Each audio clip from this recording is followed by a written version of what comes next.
Hello, and welcome back to another episode on the Amelix SMP. Today, things are going to be a little bit different and a little bit shorter. Now, the reason for that is today, the day of releasing this video, is actually my birthday, and I have some plans with friends. I typically do all of my recording on Fridays. It happens to be a Friday and my birthday, and as a result, we're going to be making things a little bit short here. But I'm not going to leave you guys high and dry, and that's why I've got sort of this half episode here on the creative server. This is where a lot of the testing and development goes down, and I have a new and, to my knowledge, entirely unique farm design to show you guys today for collecting turtle scutes. Now, you guys liked when I showed sort of the development process for the rabbit foot farm, so we're going to do the same thing here, and I've even built a couple of visual aids to demonstrate. So, at its core, right, your turtle farm has to be, you have to have eggs, okay? You have to have a place for the turtles to lay the eggs. You got to have your turtles, space for your turtles, and then you've got to be able to pick up the scutes. That's really all you absolutely need, okay? So that's sort of what this is, right? You've got your sand, you've got a fence so that you can reach over and breed the adult turtles, okay? They'll lay their eggs on the sand, and the eggs will grow up. But as you can see, we're already starting to get into a little bit of the first sort of tricks here, right? These stairs are to keep the baby sea turtles from hatching and then immediately suffocating. For some reason, even if you have glass here, they still suffocate. I'm not sure why that is, but it's got to be stairs. Now, I believe that the direction they hatch is directional, so depending on which way you build this farm, if you were going to, it might not be entirely necessary. You would just have to do trial and error, and I personally would not want to be trial and erroring with how long it takes turtle eggs to hatch. So this is sort of our baseline, right? So now we need to look, okay, well, what can we do, right, to make this better? Well, we don't want to have just, a bunch of loose scutes lying on the ground.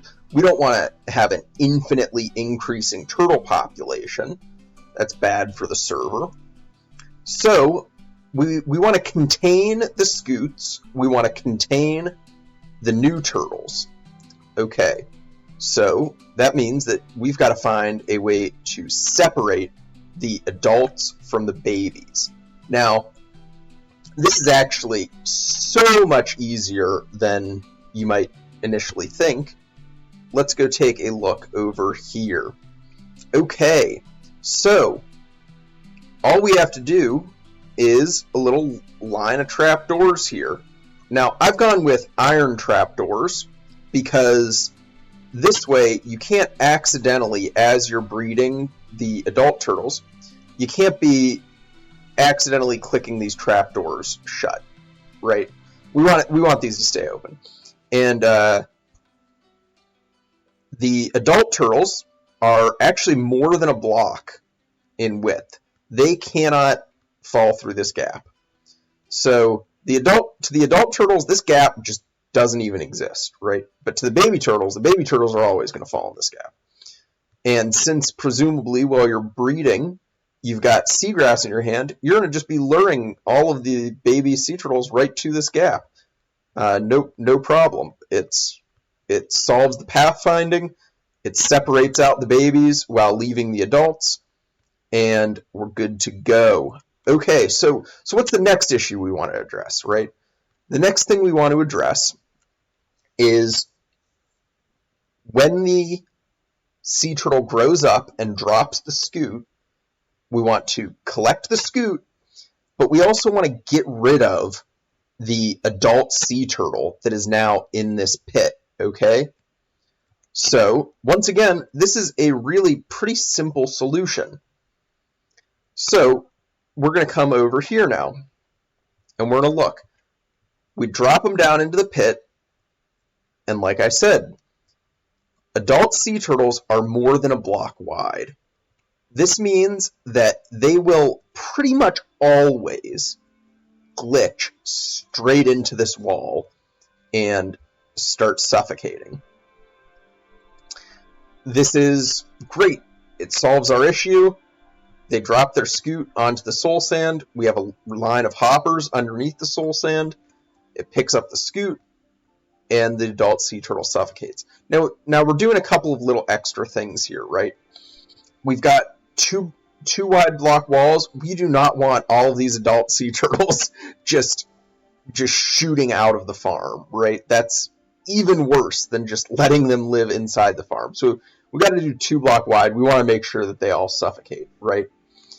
Then next, the purpose of the soul sand is a little bit up in the air, to be honest. I am not sure if this is actually beneficial or not, but the idea is it makes the baby sea turtles are very short, okay? They're so short, in fact, that when they're on soul sand, they're actually below the texture. Because, soul sand is not a full block, but the texture does display a full block, right? So they're actually below the texture, sitting and totally invisible when they're sitting on the actual hitbox of this block, on the block's actual geometry. And my thinking sort of on this is that if these baby sea turtles are just slightly below the 1 block area, it is more likely that they're going to maybe, when they grow up, be offset in a way that causes them to suffocate in the wall. Because this is one downside of doing it in this very simple way, and it's that there is a slight chance that if the adult sea turtle grows up, okay, or rather the baby sea turtle grows up, in just the right way, it could potentially be like perfectly sandwiched in here so that it's in both of these walls, but it's actually not suffocating. So that is a possibility, but I, in my testing, did not actually see that happen at all. They always suffocated. So I'm gonna stick with soul sand for now. Frankly, I don't really see any reason not to do it. Maybe I'll do some testing and figure out before we eventually get this built on the SMP. But for now, we're going to say that the soul sand is good, and I'll have to get back to you guys on if it's totally necessary. Okay, so now what are the next issues, right? Well, we want to automate this, right? We want this farm to be as automated as possible. And unfortunately, because it involves, because getting scutes involves breeding, we can't totally automate this. And I know we could use an auto clicker, right? But I personally, generally speaking, do not like using outside applications that play the game for you. I'm all for things like, resource packs that give you, like, say, chunk borders, or that show villager trades, stuff like that just give you more information, because that just makes your ability to play the game with as much information as possible easier. Things like an auto clicker, they just don't sit quite right with me. I feel like it's not really in the spirit of game. So this farm is not going to be fully AFKable unless you're using an auto clicker, in which case, that's your business. But what we want to do, okay, so we want to automate moving back and forth and breeding. Okay, easy peasy, right? A rail. There's not a lot of thought that needs to go into that. Next, okay, we want to make sure that you're not going to run out of seagrass, okay? So we want the minecart to occasionally be stopping and allowing you to restock on seagrass. Awesome. Next, sea turtles also drop seagrass, and to my knowledge, they're the only mob that, at least that I can think of at the moment, that drops the block or item that is used to breed them. I'm not going to count sniffers there, but they sort of are the same, right? And, you know, now that I'm talking about it and on the topic, I think parrots might... Can parrots drop seeds? Is that a thing? I don't know. I could be totally wrong about that. But I'm pretty sure that turtles, when they're killed, are the only mob that drops what is used to breed them, right? So this actually makes this farm really rather seagrass efficient, right? Because 2 seagrass could get you up to 4 baby turtles, and it's going to give you an average of 2, okay? And then each of those turtles has the chance to drop 0 to 2 seagrass, so an average of 1, which means that this farm is pretty close to being seagrass neutral. It's not quite, because you're going to get lost. Remember, we're suffocating them in the walls here. So some of that seagrass is not going to make it into our hopper system. But anyway, so we're going to want a way to recycle this seagrass back over to whatever restocking system we have over here, which means we want to separate the scutes out, okay, and filter them and put them in a chest, okay? So now we can go over and we can view the final finished concept farm, okay? And this is really the core is the same as this, right? We will have turtles here, they lay eggs here, the eggs hatch, and the baby turtles fall down. That's all exactly the same, and you can get away with just like this alone would be a perfectly good manual setup if you don't want to deal with all the redstone or anything, and you just want to breed sea turtles and not have a billion in your world. You want to get scutes. Maybe you only need 1 or 2 turtle helmets. Then just do something like this.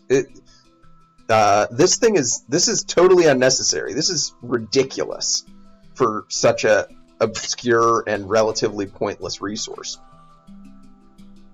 Okay, so let's take a look at what we've got going on now. Okay, so first, one quick change. I swapped out the redstone blocks for a redstone line here. And now this is super convenient, because if you want to add more turtles to the system, you just flick that lever, all the trapdoors close, and as these eggs hatch, you're going to get baby turtles, and you'll just need to wait for them to grow up, and all of a sudden you've got more adult turtles for you to breed. Alright, so that's one little change I've made from our little display model there. Now, we are looking at how we automated our moving back and forth. Like I said, it's just a rail. Doesn't get more simple. But over here is where the fun stuff starts happening. Okay? So, when you're in this minecart, you're going to go over that detector rail. Okay? And this detector rail is going to be what determines the restocking station. Okay? We're going to watch when this comes back. Comes back, okay, and as you can see, it triggers this T flip-flop. Okay, the T flip-flop is just a powdered snow bucket inside a dispenser, and that's because a bucket outputs a lower signal strength than a filled bucket, and that allows us to use it as a very convenient T flip-flop. Honestly, if you're watching this video, you've probably seen this exact toggle state a million times before. In fact, you've probably seen more of it than you really should. A lot of builds are over-eager with the toggle states, and I've even fallen into that trap myself plenty of times. But anyway, right, we've got this T flip-flop is going to trigger the on and off of this clock. Okay, this clock is now firing this dropper line, okay, with our seagrass, okay. And how this works is, when you're running this farm, you're going to have your whole inventory filled up with some item other than seagrass, and then you're going to have seagrass in one of your hotbar slots, okay? And as you go across, you're breeding with it, right?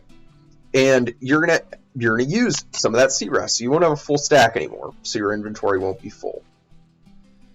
Then, what that means is, okay, when you hop in here, you're gonna get dispensed seagrass because you're gonna go over the detector rail, and that's gonna turn on the farm.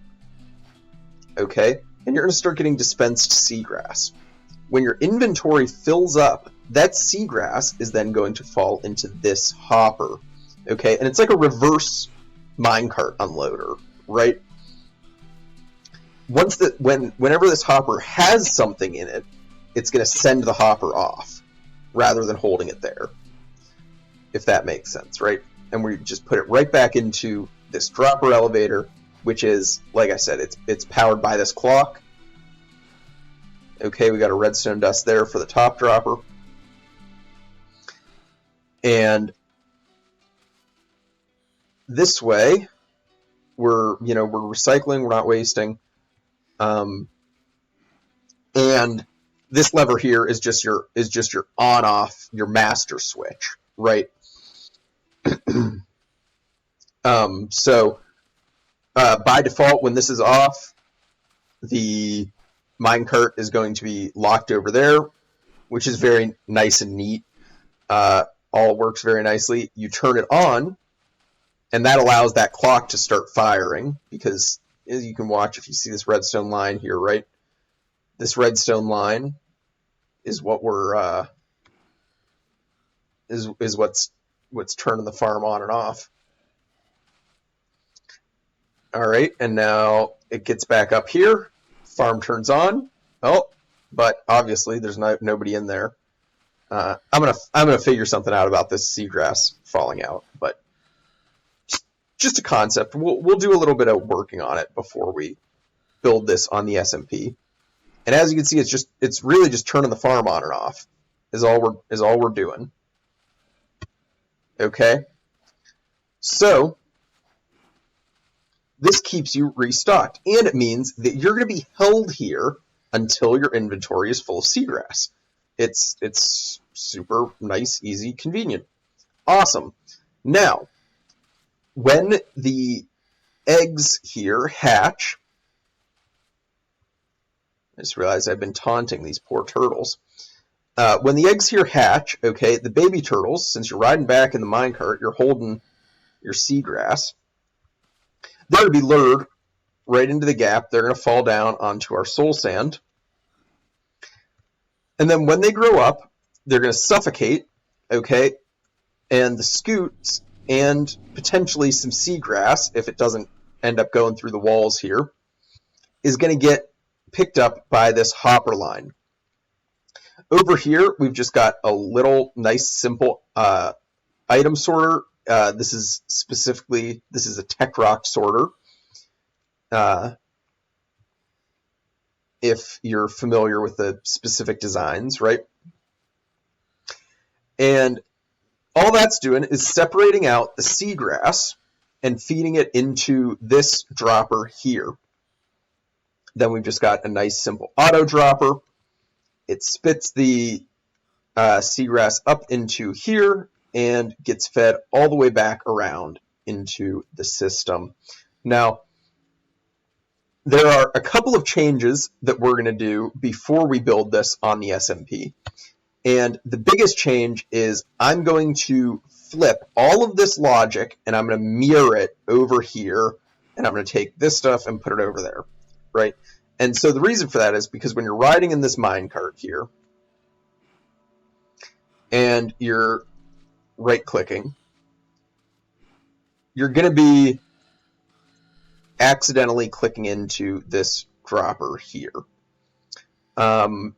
So obviously we don't want that. We want you to be able to be effectively AFK here, right? Just clicking all the way along. We don't want you to have to be paying attention to where you are in the rail. We want you to be able to just, hop along, keep on clicking, and not have to deal with really anything. Like, I want you to be able to run this farm and just, watch a movie or whatever. Just right-clicking. Okay? Because turtles are slow. The eggs take up to like an hour and 40 minutes, I think, max to hatch. The babies then take, typically another, like, I think they're one Minecraft day, so 20 minutes to grow up, right? So this whole process just takes absolutely forever.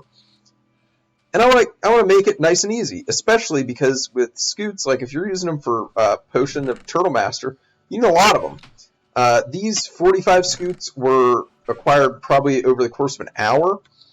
I haven't done rate testing yet, but that is for another time. Like I said, this is just a little bit of a concept video. We still have plenty of improvements that we can make to it, but I don't have time to get to all of that today. Like I said, it's my birthday. I've got stuff to be doing with my friends. And actually, some of my friends have birthdays on adjacent days to me, so I've got to go do a little bit of shopping, pick up stuff for them, and then probably going to be heading out for a little fun night out, right? So that's going to do it for us today. We are not going to be building this in survival just yet. That's why I labeled this as a half episode. I just didn't want to leave you guys hanging. I figured, get out the little concept. I've got everything designed here. We can talk about the design, and then next week we can build this in survival. We can get it all set up and ready to go. And yeah, so thank you for watching. Please like and subscribe, and I'll catch you next week.